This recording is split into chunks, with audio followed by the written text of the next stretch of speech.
성도 여러분, 성도 여러분들도 좋아하시는지는 잘 모르겠지만 저는 개인적으로 그 미국 프로농구 NBA를 좋아합니다. 제가 NBA를 즐겨보는 이유가 있는데요. 그 선수들의 플레이를 이렇게 쭉 보면 그 창의성과 팀워크 그리고 아주 뜨거운 열정을 만날 수 있기 때문입니다. 현 NBA를 대표하는 스타가 있다면 뭐 많이 있겠지만 이들의 플레이를 쭉 본다면 정말 경이로울 정도입니다. 그렇지만 이 NBA의 전설적인 이 사람 앞에서는 지금을 대표하는 스타들도 고개를 숙일 수밖에 없습니다. 한 분쯤은 이 사람의 이름을 들어보셨을 것 같아요. 바로 마이클 조던입니다. 혹시 아십니까? 잘 모르시겠죠? 이 마이클 조던이라고 하는 사람은 NBA에서 전설적인 인물로 정말 그 우승을 총 6번 한 사람이고 그 파이널 MVP 총 6번을 한 정말 전무후무한 농구 선수입니다. 그가 마지막 은퇴 경기를 치르고 미국에서는 이러한 말이 유행했다고 합니다. 미국에 3대 재앙이 있다면 그것은 세금, 죽음, 그리고 마이클 조던의 은퇴이다 라고 할 정도로 이 마이클 조던의 그 전설적인 플레이와 그 모든 업적은 정말 지금도 화제가 되고 있습니다. 성도 여러분, 우리 일상생활 속에서 가끔 이러한 말을 하는 경우가 있습니다. 번데기 앞에서 주름 잡는다가 바로 그렇습니다. 어떤 분야의 전문가 앞에서 비전문가가 잘난 척을 하거나 으스대는 경우에 이러한 말을 사용합니다. 문제는 번데기 앞에서 주름 잡는다는 이 경우에 해당되는 사람들이 정작 자신은 그렇게 생각하지 않는다는 것이죠. 만약 그러한 자신이 자신의 분수를 잘 알고 행동한다면 최소한 망신은 당하지 않을 것이지만 그와 반대로 자신은 아무런 전문적인 지식과 경험이 없으면서도 근거 없는 이야기를 늘어놓는다면 결국 평생 잊지 못할 수모와 수치를 당할 수 있습니다. 군대를 다녀오지도 않았으면서 군대를 다녀온 듯 아주 자세히 설명을 하고 아주 실감나게 이야기를 늘어놓는다 하더라도 실제로 군대를 다녀온 사람 앞에서는 그것이 거짓말이라고 다 들통이 날 것입니다. 예전에 제가 회사에서 일할 때 어떤 선임이 군대 이야기를 해주었는데 엄청나게 충격적이고 기상천외한 이야기가 한가득이었습니다. 그래서 저는 군대라는 곳이 정말 있을 곳이 못 되는, 정말 가서는 안 되는 곳이라고 생각했습니다. 그러나 정작 제가 군대를 가보고 나니, 제가 백골부대 출신이잖아요. 막상 철원에 가서 뒹굴고 나 보니까 그 선임의 이야기는 거의 대부분 거짓이었음을 알게 되었습니다. 그때 그 이야기를 믿었던 제 자신이 얼마나 부끄러웠는지 모릅니다. 성도 여러분, 아무리 어떤 일에 관하여 누구보다 자세히 알고 잘 설명하고 표현한다 하더라도 그 사람의 진가는 진짜 앞에서 다 드러나게 됩니다. 우리의 신앙도 마찬가지입니다. 누군가가 우리의 신앙에 관하여 자세히 알고 잘 설명하고 아주 실감나게 표현한다 하더라도 그 사람의 신앙의 진가는 진짜 앞에서 다 드러나게 됩니다. 진짜 앞에서는 우리의 본 모습을 숨길 수 없기 때문입니다. 때문에 성도 여러분, 우리는 우리의 신앙이 더욱 정결하고 정직하며 거룩할 수 있기 위하여 늘 진리 앞에 서야 합니다. 이 작업은 때론 아픔이 되고 고통이 될 수 있지만 거짓에 속아 하나님의 심판을 당하는 것보다는 덜합니다. 사랑하는 성도 여러분, 부디 잊지 마시기를 간절히 바랍니다. 하나님은 교회와 성도들이 진리에 자신을 비추어 보고 날마다 그 진리에 순종하기를 원하십니다. 신앙은 하나님의 진정한 은혜 앞에 날마다 서는 것입니다. 오늘 본문에는 우리가 복음서를 읽을 때 자주 만나게 되는 사람들이 등장합니다. 이 사람들은 바로 바리새인들과 사두개인들입니다. 우리는 이들이 어떤 사람들이었는지 간략하게 살펴볼 필요가 있습니다. 우선 바리새인들은 모세의 율법과 구전된 장로들의 전통을 엄격하게 지키는 형식적이고 분리주의적인 당파였습니다. 여기서 장로들의 전통이란 이러한 배경을 가지고 있습니다. 유대 랍비들은 바벨로니아 포로기 이후 사람들의 일상생활을 규제하는 세세한 규칙과 규정을 만들기 시작했습니다. 이는 모세의 법을 해석하여 적용한 것으로 대대로 전수되었죠. 예수님 당시 이러한 장로들의 전통은 구전적인 입술로 전해지는 형태로 존재하였는데 문제가 있습니다. 문제는 이것이 막대한 양의 불문율로 자리를 잡게 되었다는 것입니다. 어떤 경우에는 성문화된 모세 율법과 해석이 다른 경우 오히려 이 전통이 더 권위가 있어 하나님의 말씀을 저버리게 되는 부작용을 초래하게 되었습니다. 즉 하나님의 말씀이 신앙의 기준이 된 것이 아니라 유대 장로들이나 랍비들이 만들어낸 전통과 관습을 신앙의 기준으로 만들어버린 것이죠. 바리새인들은 비록 적은 인원들이었으나 대중들에게 상당한 지지를 받았고 국가 정책은 아닐지라도 여론에 지대한 영향을 끼쳤습니다. 그리고 사두개인들은 부유하고 사치스러운 계급을 대표하는 유대 종파였습니다. 바리새인보다 더 정치적인 성향을 띠었고 부활과 천사와 영혼에 관하여 부인했습니다. 그들은 주로 예루살렘에 거주하면서 성전과 그 운영에 관심을 두었습니다. 사두개파 역시 상대적으로 소수의 집단이었으나 예수님 당시에 강력한 정치적 또한 종교적 영향력을 행사했습니다. 이 두 부류의 사람들의 공통점을 압축해서 말씀드리면 이렇습니다. 먼저 시대적으로 대중들에게 상당한 영향력을 끼치고 있었다는 것입니다. 그리고 많은 사람들에게 신앙의 방향성을 제시하고 있었다라는 것이죠. 결과적으로 사람들은 이들을 통해 신앙을 보고 듣고 경험했으며 삶에 적용했습니다. 이것은 선택사항이 아니었고 필수 불가결한 요소였습니다. 이들이 말하는 것이 곧 신앙이었고 하나님과의 관계였던 것이죠. 만약 성도님들과 제가 그 시대에 태어나 신앙생활을 했다 한다면 어떤 신앙생활을 했을 거라 여기십니까? 아마 지금 현실과 같은 신앙생활을 경험하기란 불가능했을 것입니다. 바리새인들과 사두개인들이 말하는 신앙의 기준에 맞춰 우리는 살았을 것입니다. 이것은 당연한 결과이며 당연한 이치입니다. 그러나 이러한 당연함과 이 합당한 이치가 어느 순간 강력한 도전을 받게 되는 일이 일어나고 맙니다. 당시 사람들은 단 한 번도 생각해보지 못한 일이었죠.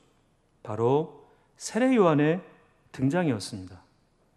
세례 요한은 구약의 마지막 선지자이며 나실인이었습니다. 그의 아버지는 아비야 계열의 제사장인 사가랴, 어머니는 아론 가문의 엘리사벳으로서 이들은 모두 흠없고 의로우며 경건한 자들이었습니다. 세례 요한은 선지자 이사야와 말라기가 예언을 하였고 공적인 사역을 시작하기까지 빈들에서 경건하고 청빈한 나실인의 모습으로 생활했습니다. 세례 요한은 광야에 외치는 자의 소리라는 별명을 지녔고 예수님으로부터는 선지자보다 나은 자 그리고 여자가 낳은 자 중에 가장 큰 자라는 칭찬도 듣게 되었습니다. 이런 그의 등장은 당시 많은 사람들을 놀라게 하였고 특히 그의 입술로 선포되어지는 메시지는 충격 그 자체였습니다. 특히 그의 메시지는 결코 타협이 없었고 정직했으며 위엄이 넘쳤습니다. 바로 회개하라, 천국이 가까이 왔느니라 였습니다. 우리가 주목해야 하는 것이 있습니다. 그것은 세례 요한의 등장으로 인한 어떤 긴장감입니다. 이 긴장감의 당사자들은 다름이 아니라 바리새인들과 사두개인들이었습니다. 우리는 이 점을 주목해야 합니다. 요한이 많은 바리새인들과 사두개인들이 세례를 베푸는 대로 오는 것을 보고 이르되 독사의 자식들아 누가 너희를 가르쳐 임박한 진노를 피하라 하더냐. 세례 요한은 자신에게 나아오는 이들을 향해 엄청난 말을 내뱉습니다. 그들이 바로 누구의 자식이라고 하는 것이죠? 독사의 자식이라고 말한 것입니다. 이 말은 저주이며 모욕이죠. 아마 요한의 말을 들은 주위 사람들, 이 오늘 본문의 이야기가 펼쳐지는 이 주위에는 많은 사람들이 있었는데 이 주위의 사람들은 상당한 충격을 받았을 것입니다. 그 이유는 이들과 같이 율법에 근접하여 신앙생활을 하는 사람들이 또 없었기 때문입니다. 하나님과 가장 가까이서 생활하는 사람들에게 독사의 자식이라뇨. 이것은 말도 안 되는 망언이 또 어디 있겠습니까? 회개하는 전혀 관계가 없을 것 같았던 바리새인들과 이 사두개인들에게 던져진 이 메시지는 사람들을 충격으로 몰아넣었고 그들 또한 당황을 금치 못했을 것입니다. 그리고 한편으로는 세례 요한이 너무 심하게 이야기한 것은 아닌가라는 생각이 들기도 합니다. 성도 여러분, 과연 어떻게 생각하십니까? 세례 요한이 너무 심하게 말한 것일까요? 그의 태도가 상당히 무례했던 것일까? 아무리 그래도 그렇지 당시 유대교를 대표하는 성직자들인데 말입니다. 결론부터 말씀을 드리면 신앙에는 어떤 지위, 역할, 조건, 자격이 하나님의 자녀가 되게 하지 않습니다.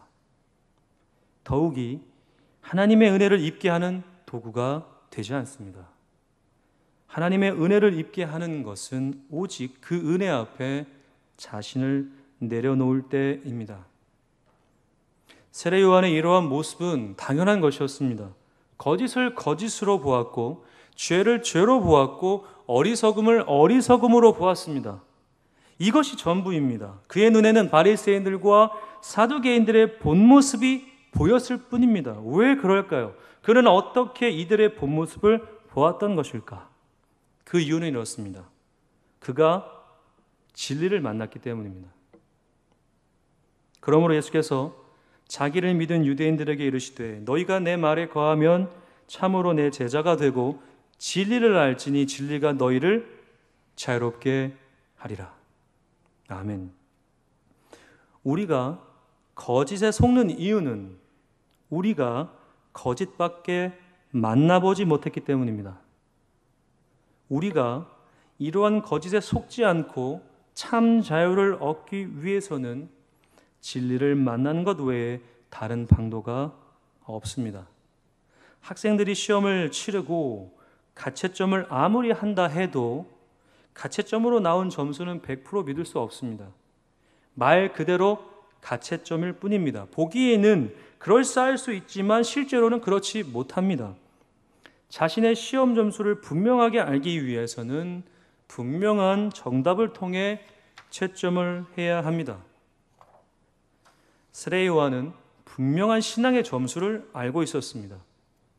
그래서 그는 바리새인들과 사두개인들과 같은 삶을 살지 않았습니다. 이들에게 이러한 메시지를 던지기 전부터 그는 광야에 외치는 자의 소리로 살았고 이들이 누렸던 모든 명성과 명예를 따르지 않았습니다. 그는 낙타 털 옷을 입었고 허리에 가죽띠를 띄었으며 메뚜기와 석청을 먹었습니다.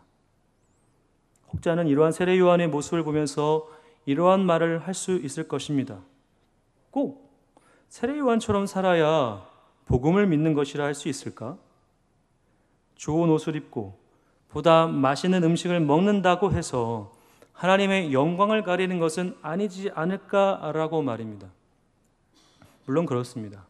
반드시 세례 요한처럼 살아야 복음을 믿는 신앙이라고 말할 수는 없을 것입니다. 그러나 중요한 한 가지 사실이 있습니다.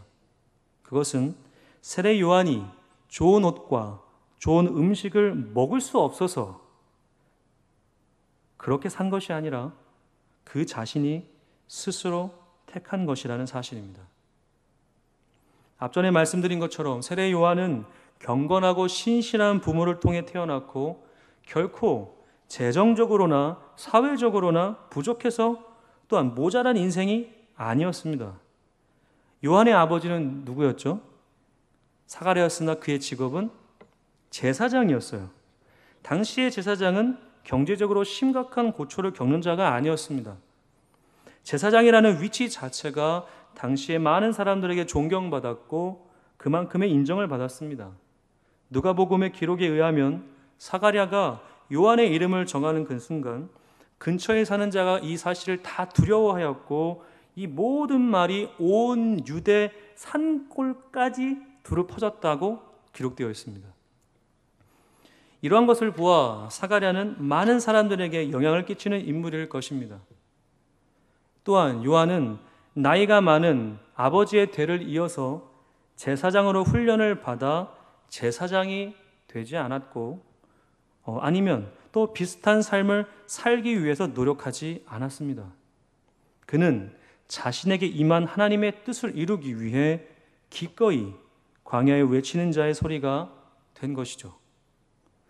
성도 여러분, 없는 것을 가지기 위해 노력하는 것은 어떻게 보면 당연한 것일지 모르겠지만 있는 것을 없는 것처럼 여기며 그것을 다 내려놓고 사는 것은 상당히 어려운 일입니다. 세례 요한은 자신에게 임한 하나님의 뜻이 세상의 것을 누리며 사는 것보다 귀함을 알고 있었기에 지금의 광야에 외치는 자의 소리의 모습으로 살았습니다. 그런 그의 삶이 그가 전하는 복음의 메시지에 더욱 큰 힘을 실어주고 있는 것입니다. 또한 그의 죽음이 어떠했습니까, 성도 여러분? 화려하고 아주 멋진 곳에서 평안하게 잠들었습니까? 아니면 그 반대였습니까? 아주 처참하게 죽었죠. 말도 안 되는 일로 인해서 헤롯 왕에게 죽임을 당하지 않았습니까? 자, 그와는 반대로 바리새인들과 사두개인들은 아주 모습이 화려했고 명예로웠으며 많은 사람들의 부러움을 사는 인생을 살았습니다. 아마 이들의 모습을 많은 사람들이 롤모델로 삼았을지도 모릅니다. 이러한 그들에게 세례 요한의 등장과 그가 전하는 메시지는 그들의 민낯을 적나라하게 드러내고 말았습니다. 그들은 이전까지 진짜를 만나지 못했습니다. 그러나 진짜를 만나자 그들의 민낯이 많은 사람들에게 적나라하게 드러나고 말았죠. 이러한 일들은 복음서 내내 증거되고 있습니다. 이들은 복음과 전혀 융화되지 못했고 받아들이지 않았으며 늘 냉소적이고 비판적인 태도를 보였습니다. 그리고 끝내 이 복음을 어떻게 하였습니까? 십자가에 못 박아 죽입니다. 무엇이 이들을 이렇게 타락하게 만들어 버린 것일까? 무엇이 이들을 종교적 전문가로 전락하게 만든 것일까요? 이 점을 세례 요한이 이렇게 말합니다. 속으로 아브라함이 우리 조상이라고 생각하지 말라. 내가 너희에게 이르노니 하나님이 능히 이 돌들로도 아브라함의 자손이 되게 하시리라. 아멘. 세례 요한이 이들을 향해 던진 죄의 모습은 바로 교만이었습니다. 이들의 교만은 다름 아니라 자신들이 아브라함의 전통적인 또는 혈통적인 자손들이라고 하는 것이었어요. 이것을 다른 말로 영적 우월주의라고 표현할 수 있습니다. 영적 우월주의의 가장 심각한 문제점은 사랑을 실천하지 않는다는 것입니다. 형식과 전통 그리고 관습은 철저하게 지키지만 그것을 실제적으로 살아내지는 않는 것이죠. 예를 들어 예수님을 시험하기 위해 서기관들과 바리새인들은 현장에서 가늠하다 잡힌 여인을 끌고 나왔습니다. 서기관들과 바리새인들은 자신들의 입장과 사상을 증명해내기 위해서 이 한 연약한 인생을 짓밟아 버리는 일에 아무런 거리낌이 없었습니다. 이들은 주위 사람들을 선동하기까지 했고 예수님을 여러 방법으로 몰아붙였습니다.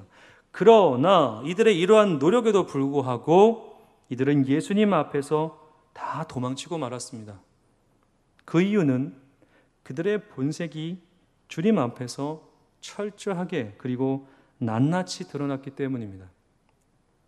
교만으로 가득 찬 이들은 자신들의 위치를 유지할 수만 있다면 다른 누구를 죽이는 것도 개의치 않았습니다.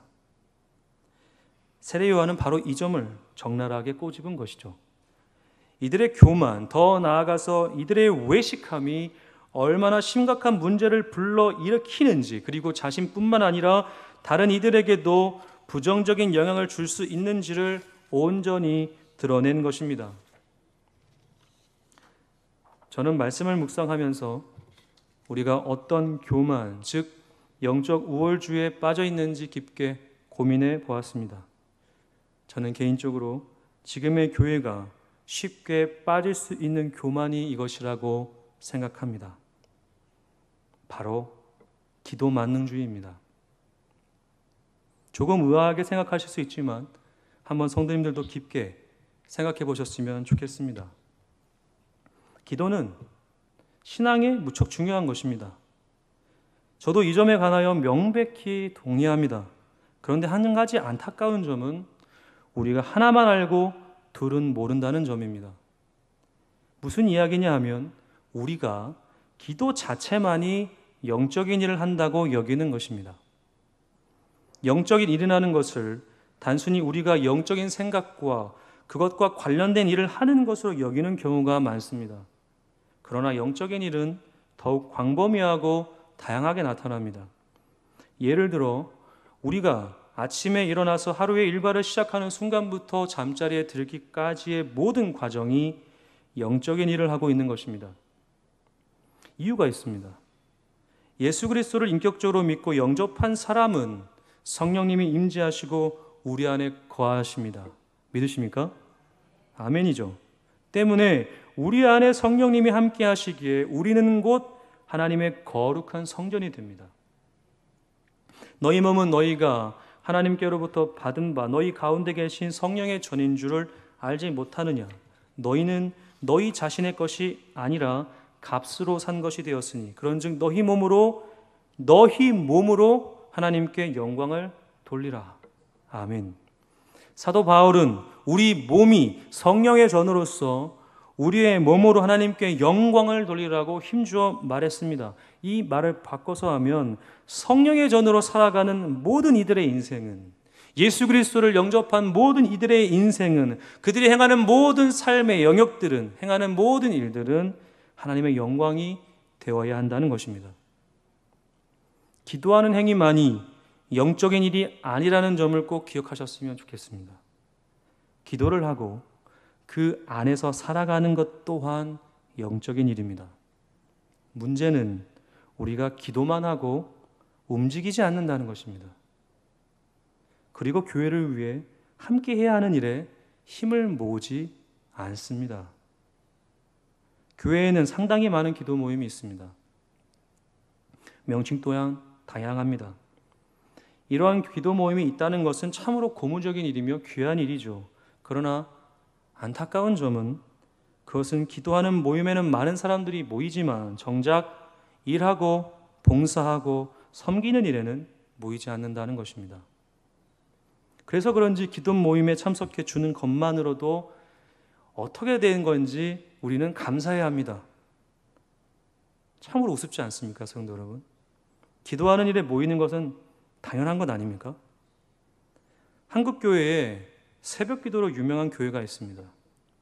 그 교회에서 새벽 기도회를 열면 정말로 전국에 있는 모든 성도님들이 모이는 것 같습니다. 엄청난 홍보를 하고 엄청난 PR을 하죠.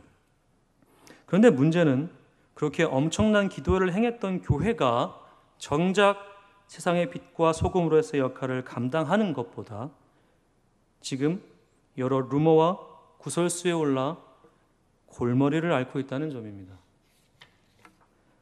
우리 교회와 그리고 각 부서에서 어떤 문제점을 인식하고 그것에 관하여 대안을 마련해야 한다는 것을 이 자리에서 모르시는 분은 아무도 안 계실 것입니다. 그러나 문제는 그것을 위한 실천이 없다는 것입니다. 지금 그럼 무엇을 하고 있냐고 질문하면 한결같이 기도하고 있다 말합니다. 제가 청소년부 예배를 매일 주일마다 드립니다. 청년부 예배도 마찬가지지만 청소년부는 9시에, 청년부는 오후 3시에 예배를 1층에서 드립니다. 근데 얼마부터인가 우리 선생님들이 그 예배가 한 10시쯤 넘어가면 이전에는 안 그러셨는데 어떤 광고문을 하나 붙여 놓으셨습니다. 그것이 무엇이냐면 청소년부 예배가 진행되고 있습니다. 조금만 조용히 해주시면 감사하겠습니다. 입니다.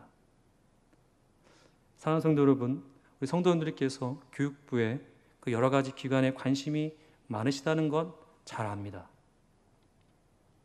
그런데 많은 것을 바라는 것이 아닙니다. 엄청난 교육관과 화려한 어떤 남들 부럽지 않은 교회를 세워가는 것이 물론 좋겠지만 보다 우리가 주목해야 할 것은 작은 배려입니다. 정말 관심이 있고 정말 사랑하신다면 그 광고문을 보고 어떻게 하셔야 되겠습니까? 뭐라 하는 게 아닙니다. 성도 여러분들께 최소한의 배려를 해달라는 것이죠. 그냥 말로만 교육부에, 교사들에게, 어떤 부서에 관심을 가져야 한다라는 것이 아니라 정말 관심이 있으시면 한번 우리 아이들이, 우리 청년들이 어떻게 예배 드리는지 보셔야 되는 게 맞는 것 아닙니까? 근데 아무도 그런 모습을 보이지는 않습니다. 제가 비단 청소년부 사역자라고 와서 말씀드린 것이 아닙니다. 우리 교육부 전체에 관한 이야기입니다. 교회 리더들이, 직분자들이 정말 이 연약한 우리 아이들을 위해서, 미래를 위해서 고민한다면 지금 당장이라도 와서 봐야 합니다. 그렇지 않습니까, 성도 여러분? 예수님께서 말씀하신 선한 사마리아인의 이야기를 잘 아실 것입니다. 강도 만난 사람을 살렸던 사람은 한 제사장도 아니었고 한 레위인도 아니었고 다름이 아니라 한 사마리아인이었습니다. 앞에 두 사람은 종교적 신념이 가득 찬 사람들이었지만 사마리아인은 그렇지 않았습니다. 도리어 많은 사람들에게 비난받는 신분으로 살았죠. 그러나 앞전에 두 사람은 종교적 열심을 가지고 있으면서도 강도 만난 사람을 도와주지 않았습니다. 도리어 이 사마리아인이 이 불쌍한 사람을 도왔습니다. 성도 여러분, 우리의 신앙이 어떤 신앙적인 행위 뒤에 숨어서 정작 해야 할 일을 하지 않고 있다면 이것이야말로 우리가 하나님의 얼굴에 낙서를 하고 있는 꼴이 될 것입니다. 세상은 인정하지 않을 것입니다. 너희들만 좋은 거 아니냐, 너희들만 기도하고 너희들만 예배드리는 게 좋은 거 아니냐, 우리랑은 무슨 상관이냐. 교회가 소통을 하지 않는 것이죠. 우리만 좋으면 다 된다는 식의 신앙생활은 하나님께 어떻게 보면 책망받을 일입니다. 기도 자체에 대한 비판이 절대로 아닙니다. 성도 여러분, 오해하지 마십시오. 제가 그런 말을 하는 게 아닙니다. 우리가 이 기도를 통해서 하나님의 영광을 드러내야 하는 자리까지 가야 하는데 그것은 하기 싫어한다 이 말입니다. 심지어 예배 때 대표로 기도하는 것조차 부담스러워하시죠. 이러한 태도는 성도를 대표해 하나님께 기도로 나아가는 이 영광스러움을 스스로 포기하는 것과 같습니다. 사랑하는 성도 여러분, 믿음은 행함과 함께 일합니다. 그저 기도만으로 하나님의 나라가 이 땅에 임했다고 생각하지 마십시오. 예수님은 기도만 하지 않으셨고 그 기도를 살아내셨습니다. 우리도 그리스도의 본을 따르는 제자라고 한다면 그 주님의 몸부림을 우리의 삶에도 실현하도록 노력해야 합니다. 철저하게 준비하고 계획하기 위해 기도한다고 말할 수 있겠습니다만 우리의 계획과 준비는 언제나 변수를 가지고 있습니다. 마라톤에 참여하기 위해 철저하게 트레이닝을 받고 신발도 사고 옷도 샀으면서 그렇게 잘 준비했으면서 정작 출발선에서 한 걸음도 떼지 못한다면 무슨 소용이 있겠습니까? 성도 여러분, 이러한 교만과 영적 우월주의에 빠져 허우적대는 사람들과는 달리 복음을 충만하게 경험했던 사람들이 있었습니다. 이들은 바로 가난한 사람들이었어요. 이들은 삶이 가난했고 절박했습니다. 가진 것이라고는 몸 하나밖에 없었죠. 심지어 어떤 사람들은 이 몸조차 병들어 신음했습니다. 그러나 이들은 복음 앞에 섰습니다. 이 복음 앞에 서는 일에 주저하지 않았습니다. 왜 그렇겠습니까? 왜 이들은 복음 앞에 서는 일에 주저하지 않았을까? 이유는 아주 간단합니다. 복음 외에는 다른 방법이 없었기 때문입니다. 복음밖에는 택할 것이 이들은 없었기 때문입니다. 복음이 아니면 그 어떤 소망을 발견할 수 없었던 이 가난한 자들은 그 어떤 불편과 장애를 뒤로하고 예수님께로 나아왔습니다. 그러나 이들의 삶에 천국이 임했고 새 생명을 얻게 되었습니다. 예수님은 이들과 함께 주무셨고 먹으셨고 함께 하셨습니다. 그들의 친구가 되어주셨던 것이죠.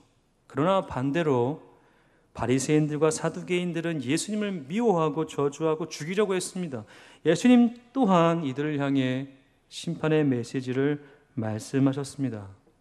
사랑하는 성도 여러분, 우리가 영적 우월주의에서 빠져나오기 위해서는 바로 이 가난한 마음을 가져야 합니다. 오직 주님 외에는 아무런 소망을 발견할 수 없는 이 가난한 마음이 우리에게 필요합니다. 그리고 이 마음을 긍휼히 여기시는 우리 예수님을 닮기 위해서 노력해야 합니다. 바로 섬김의 자리에 가는 것입니다. 아무도 하고 싶어 하지 않는 일에 가야 하는 것입니다. 굳은 일에, 알아주지 않는 일에, 누가 내 걸음을 인정해 주지 않아도 그 자리로 가는 것입니다. 그 자리에 있는 자가 천국에 합당한 자들입니다. 누구나 말은 할 수 있습니다.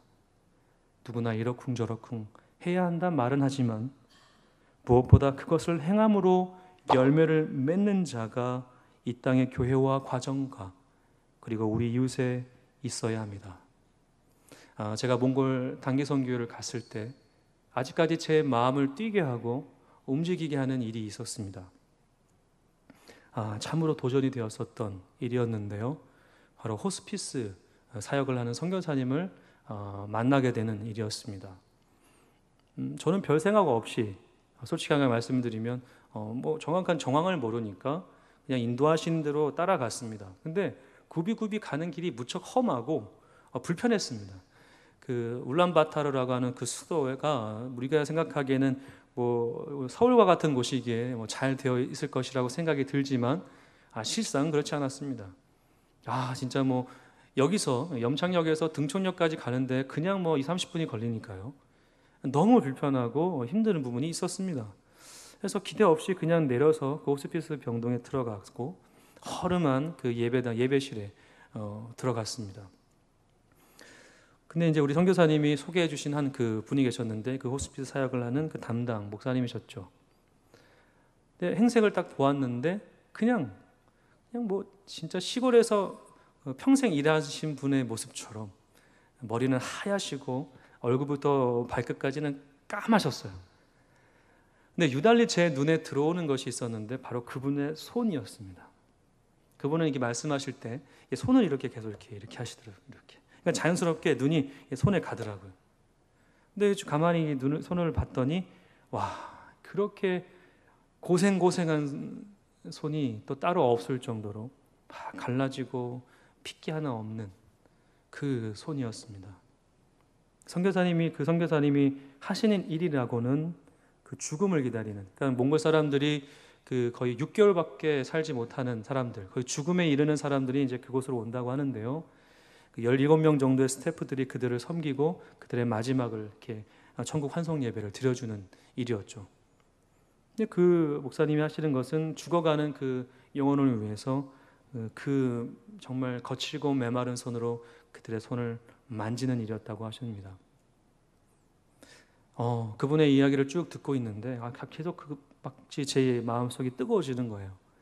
이유 모를 뜨거움이 이렇게 올라오더라고요.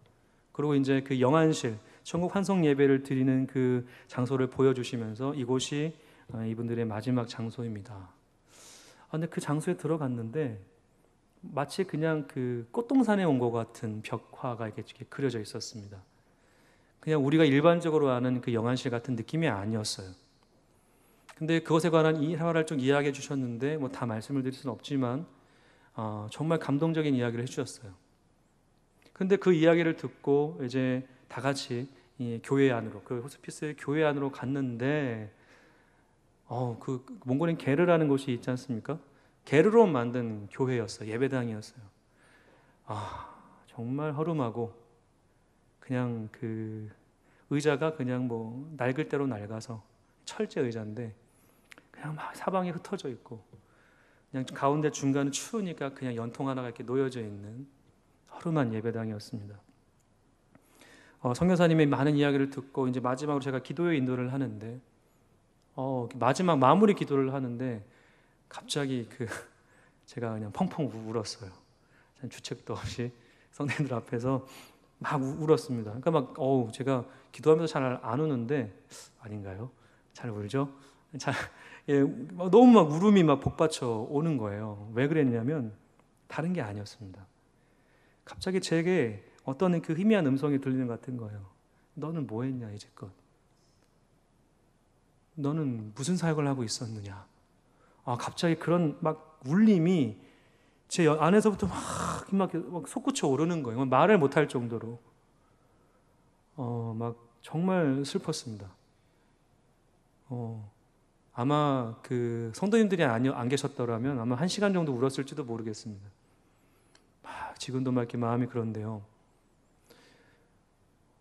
그러니까는 그분들의 사역과 이 열악한 환경 속에서 일하시는 그분들의 모습을 보면서 진짜 나는 무슨 불평을 하고 살았던 건가.